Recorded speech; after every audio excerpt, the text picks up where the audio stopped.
Defence accounts department एक ऐसा department है जिसकी पहुंच तीनों सर्विसेज के फील्ड लेवल फॉर्मेशन से लेकर हेडक्वार्टर्स लेवल तक है। तीनों सेनाओं की रिक्वायरमेंट्स को आप भली भांति समझते हैं। ऐसे में आप लोग इस बात पर विचार करिए कि जब हमारी तीनों सेनाएं अपनी पूरी क्षमता के साथ ज्वाइंटनेस और इंटीग्रेशन की ओर आगे बढ़ रही हैं, तो उसमें डिफेंस अकाउंट्स डिपार्टमेंट की क्या भूमिका हो सकती है। और इसके लिए आप सभी हमारी सर्विसेज के साथ बैठकर विचार विमर्श करें और यह देखें कि आप लोग ट्राई सर्विसेज के बीच ज्वाइंटनेस और इंटीग्रेशन को कितना फैसिलिटेट कर सकते हैं।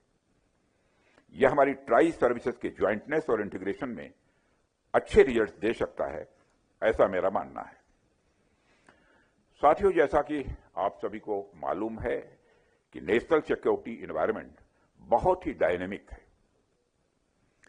और इस सिक्योरिटी एनवायरनमेंट में जरूरतें बहुत तेजी से बदलती हैं और नई जरूरतें भी पैदा होती हैं। इसलिए जरूरी हो जाता है कि डिफेंस प्रोक्योरमेंट, चाहे वह कैपिटल प्रोक्योरमेंट हो या रेवेन्यू प्रोक्योरमेंट हो, वह तेजी से होना चाहिए। और मैंने डिफेंस प्रोक्योरमेंट को लेकर कई सारी मीटिंग्स भी की हैं और नए डिफेंस प्रोक्योरमेंट मैनुअल 2025 को भी लॉन्च किया गया है। और यह रेवेन्यू प्रोक्योरमेंट में तेजी लाने के साथ साथ आत्मनिर्भरता और डिफेंस रिसर्च एंड डेवलपमेंट को भी प्रमोट करेगा। साथियों, इसी तरह से कैपिटल प्रोक्योरमेंट में भी तेजी लाने के लिए डीएपी रिव्यू का कार्य तेजी से चल रहा है और कार्य किया जा रहा है। लेकिन मैं समझता हूं कि सिर्फ डॉक्यूमेंट में रिवीजन करने से प्रोक्योरमेंट में तेजी नहीं आएगी। इन हम सभी को एक सेंस ऑफ अर्जेंसी के साथ काम करना पड़ेगा। और यह सब बातें मैं यहां इसलिए कह रहा हूं कि पिछले कुछ समय में हमें इमरजेंसी प्रोक्योरमेंट की जरूरत पड़ी है। ऐसे में आप लोग यह देखें और जहां जरूरत हो सर्विसेज और एक्विजिशन विंग के साथ बैठकर विचार विमर्श भी करें और प्रोविजंस को इस प्रकार स्ट्रीमलाइन करें कि आने वाले समय में इमरजेंसी प्रोक्योरमेंट की जरूरत ही न पड़े। क्या हो सकता है, आप लोग विचार करिए। मैंने एक विषय आपके सामने रख दिया। साथियों, एक और बात मैं यहां कहना चाहूंगा।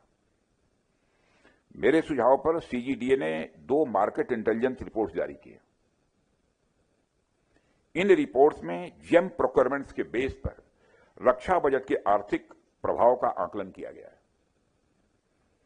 और एक अच्छी शुरुआत है। मेरा मानना है कि संपूर्णा के लागू होने के बाद यह आर्थिक विश्लेषण और भी व्यापक और रियल टाइम बेसिस पर एक ऑटोमेटेड सिस्टम के जरिए किया जाएगा। और हाल ही में हुई कंट्रोलर्स कॉन्फ्रेंस में मैंने एक विजन डॉक्यूमेंट भी जारी किया था। उसमें डिफेंस, फाइनेंस एंड इकोनॉमिक्स के क्षेत्र में डीएडी को एक सेंटर ऑफ एक्सलेंस की तरह खुद ही स्थापित करने का लक्ष्य भी रखा गया था। इसलिए मेरा यह सुझाव है कि सीजीडीए रक्षा बजट से जुड़े डिफेंस, फाइनेंस और इकोनॉमिक्स से संबंधित सेक्टोरल रिपोर्ट तैयार करे, जिसे भारत के इकोनॉमिक सर्वे में शामिल किया जा सके।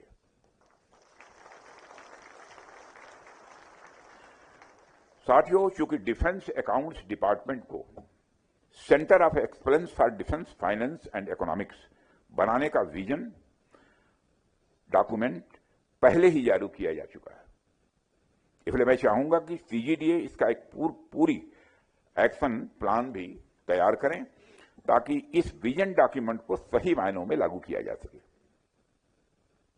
और साथियों, मुझे लगता है कि आपको सिर्फ ऑफिस में बैठकर ही फाइनेंशियल रूल्स को नहीं देखना चाहिए, बल्कि आप यह भी देखें कि वे फाइनेंशियल रूल्स कहां अप्लाई होते हैं, किन सोल्जर्स के लिए अप्लाई होते हैं और किस बॉर्डर की सिक्योरिटी के लिए अप्लाई होते हैं। वहां पर भी यदि ग्राउंड पर जाकर आप चीजों को देखें कि हमारे सोल्जर्स कितनी कठिन परिस्थितियों में काम करते हैं, इससे आपको अपनी फाइनेंशियल एडवाइस देते समय ग्राउंड सिचुएशन और मार्केट एनवायरनमेंट की भी अवेयरनेस रहेगी और साथ ही आपको फाइनेंशियल वर्क का इंपैक्ट और ज्यादा रहेगा।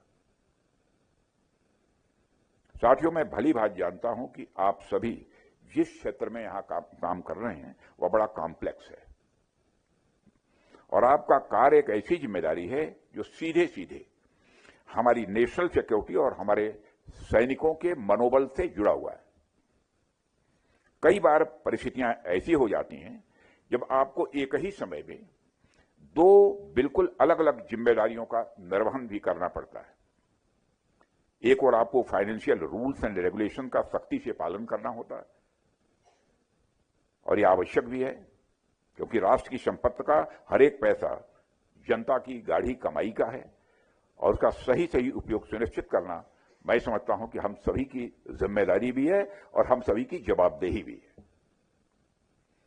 वहीं दूसरी ओर ऑपरेशनल रेडीनेस, यानी हमारी सेनाओं की तत्परता और उनकी कैपेबिलिटी को बढ़ाते रहना भी उतना ही महत्वपूर्ण है।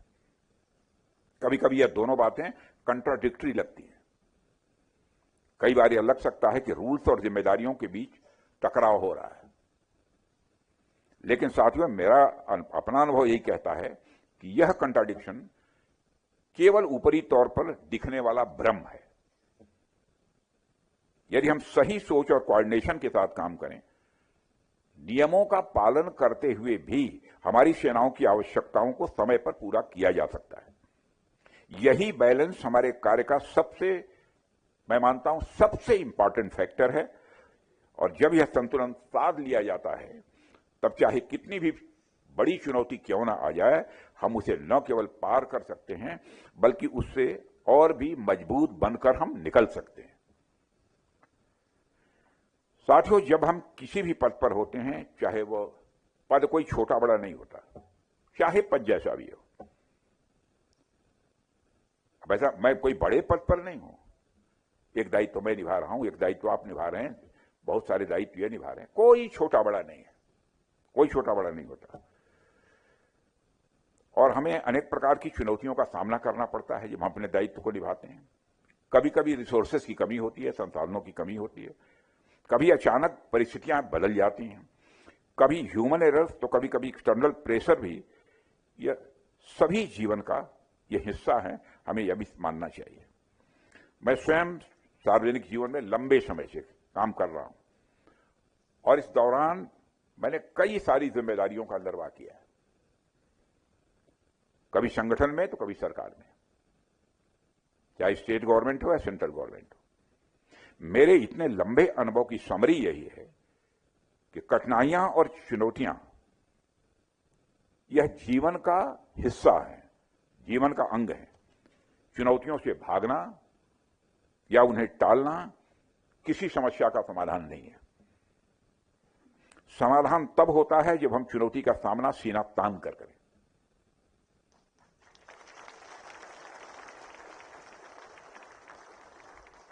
और एक समय ऐसा ही बड़ा चैलेंज, मैं मुख्यमंत्री नहीं बल्कि मंत्री था, शिक्षा मंत्री, तब मेरे सामने आया। चारों तरफ से हताशा ही हताशा दिख रही थी, फिर भी मित्रों मेरे घुटना नहीं टेका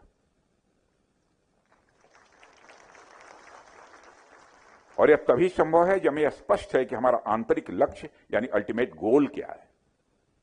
यह मालूम है कि हम किस लिए अपना काम कर रहे हैं। चाहे कितनी भी बड़ी चुनौती हो, उस चुनौती पर हम विजय प्राप्त करके रहेंगे, दुनिया की कोई ताकत नहीं रोक सकती। बड़े से बड़े पदों पर बैठा हुआ व्यक्ति भी उसे नहीं रोक सकता है। यदि हमारा अंतिम लक्ष्य राष्ट्र की सेवा और देशवासियों के कल्याण से जुड़ा हो तो कोई भी कठिनाई हमें हरा नहीं सकती है। और आप सबको भी यह लक्ष्य सामने रखकर बिल्कुल फर्म होना चाहिए।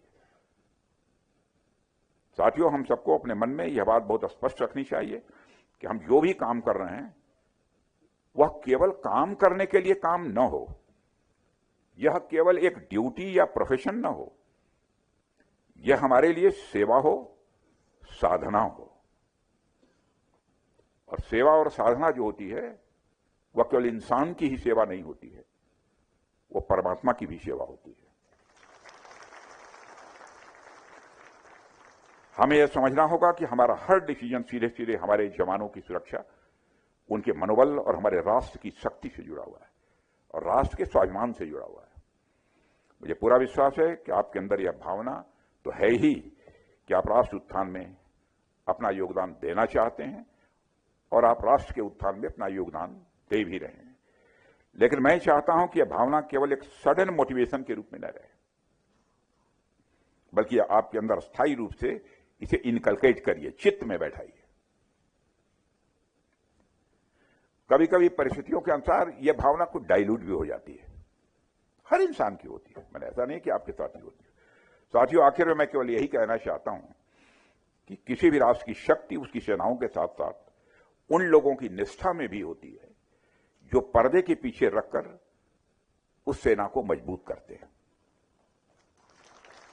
और आप लोग ये काम कर रहे हैं। आप लोगों की जिम्मेदारियां और आप लोगों का इंपॉर्टेंस दोनों ही बहुत ज्यादा है। आपका काम आने वाली पीढ़ियों के भविष्य को सुरक्षित करने का काम है। मैं फिर से दोहराना चाहता हूं, आपका काम आने वाली पीढ़ियों को सुरक्षित करने का काम है। आपके भीतर यह विश्वास होना चाहिए कि आप सिर्फ आज का नहीं बल्कि आने वाले कल के भारत को गढ़ रहे हैं। मुझे विश्वास है कि आज जो बातें मैंने आपके सामने रखी हैं और जो भी सुझाव मेरे द्वारा संभव हो सकता है वो आप सबको दिए हैं, आप निश्चित रूप से विचार विमर्श करेंगे और जितना हो सकता है कोशिश करेंगे उस दिशा में आगे बढ़ें। आप सबने मुझे आमंत्रित किया, अपने विचार रखने का अवसर दिया, इसके लिए मैं आप सबको आभारी हूं।